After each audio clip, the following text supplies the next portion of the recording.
Dans cette vidéo, je vais vous parler d'une fonctionnalité que peu de personnes utilisent sur Notion alors qu'elle est tout simplement incroyable, il s'agit des blocs synchronisés. En fait, vous allez pouvoir créer un bloc de contenu une seule fois et le réutiliser à l'infini sur plein de pages. Ce sera synchronisé, donc si vous faites une modification une bonne fois pour toutes, elle se fera sur toutes les pages sur lesquelles vous avez utilisé ce bloc, un gain de temps incroyable et surtout la tranquillité d'esprit d'utiliser toujours des contenus qui sont à jour. Allez, c'est parti, on bascule sur l'écran et je vais vous montrer tout ça en détail.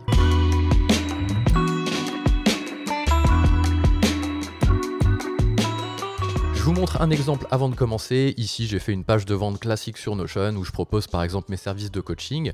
Et il y a un bloc ici où je me présente avec une petite photo, qui suis-je, un petit texte. Et en fait, ce petit bloc-là va être réutilisé sur plein de pages dans Notion. Si je propose par exemple mes services pour du freelance, je vais réutiliser ce bloc. Si je propose un mini-site, je vais vouloir réutiliser ce bloc. Et en fait, plutôt que de recréer à chaque fois ce bloc ou de venir faire un copier-coller, je vais faire un bloc synchronisé. Ce qui fait que je vais créer une bonne fois pour toutes cet encart. Ici, on le voit d'ailleurs, il est entouré en rouge et on voit qu'il est synchronisé, copy N5 ici que je vais pouvoir réutiliser. Ce qui fait que je vais le créer une bonne fois pour toutes et dès que je vais vouloir l'utiliser, je vais appeler ce bloc et il sera synchronisé. Je vais vous montrer comment créer ça pas à pas. Donc je me mets sur une page toute vide dans Notion et là vous commencez à créer en faisant slash et vous allez chercher, vous pouvez taper 5 en fonction de si vous êtes en français ou en anglais, c'est soit bloc synchronisé, soit synced block. Ici vous utilisez ça et ça se fasse sans cadrer en rouge, ce qui veut dire que tout ce que vous mettrez à l'intérieur, vous pourrez le réutiliser. Par exemple, ceci est un bloc synchronisé, hop, synchro, voilà, hop, vous allez ici. Et si vous faites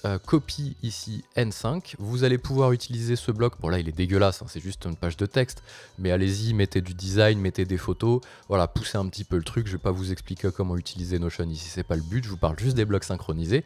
Là, vous allez sur votre page test numéro 1, et ici, par exemple, hop, plutôt de retaper encore votre bloc, vous allez copier-coller. Donc là, hein, je sais pas si vous avez vu, mais j'avais copié ici mon encart, copy N5, et ici je viens le coller, ce qui fait que je vais pouvoir réutiliser. Si je fais des modifs, là je suis sur ma page 1 qui est ma page de destination que je vais vouloir publier, et là j'ai ma page de ressources. Si je fais une modif ici, ceci est un bloc synchronisé, je vais pouvoir l'utiliser sur plusieurs pages. Si je retourne sur ma page de destination, ça va se mettre à jour automatiquement. Donc si je fais ma modif une bonne fois pour toutes, ça permet vraiment d'avoir toujours les documents à jour. Si par exemple vous faites un bloc synchronisé avec vos logos et que vous utilisez vos logos dans plein de pages, vous faites un bloc synchronisé avec votre logo, si vous modifiez votre logo à un seul endroit, il se modifie après derrière sur toutes les pages. C'est ça qui est incroyable, c'est que vous faites des modèles de blocs et vous les utilisez derrière. Les modifs, vous n'êtes pas obligé de les faire sur la page sur laquelle vous avez fait la synchro. Vous pouvez très bien les faire sur la page de destination. Ici, vous êtes sur votre page 1, donc votre page publique sur laquelle vous êtes venu coller votre bloc synchronisé. Si vous faites des modifs ici, si vous faites des modifs ici, par exemple, voilà, je fais des fautes, on s'en fout, ça va aussi se modifier au-dessus. Ce qui fait que peu importe où vous êtes, vous n'avez pas besoin de dire à vos équipes, il faut penser à aller modifier le bloc synchronisé à la racine. Non, si quelqu'un fait une modif, elle se fera bien partout. Bon, après, ça a un autre risque, c'est que quelqu'un vienne modifier quelque chose en pensant que c'est une modif ponctuelle et que ça vienne se mettre sur toutes les autres pages. Il faut expliquer, il faut faire de la formation. Mais sinon, en tout cas, c'est pratique quand on connaît bien l'usage de Notion. Bon, après, vous faites votre page ressources, vous venez mettre ici, par exemple, une deuxième page synchronisée, vous venez y afficher cette fois-ci une image. Je sais pas, vous faites un... Là, on va faire un unsplash, par exemple. Hop, unsplash, on dit un peu comme on veut. Voilà, ça, c'est un bloc synchronisé. Ici, vous dites que c'est votre logo. Vous pouvez mettre du texte à l'intérieur, il n'y a pas de problème. Vous n'êtes pas obligé de... Alors là, par contre, pour rajouter texte, on va le mettre ici, on va le rajouter ensuite dans le bloc. Hop.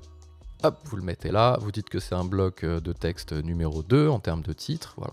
Ça, vous venez le copier, vous le rajoutez sur votre page de destination, donc là, vous faites une deuxième page qui n'a rien à voir, vous appelez ici votre bloc de texte, vous appelez en plus ici votre petit bloc de présentation, et vous faites des pages où vous venez construire comme ça directement.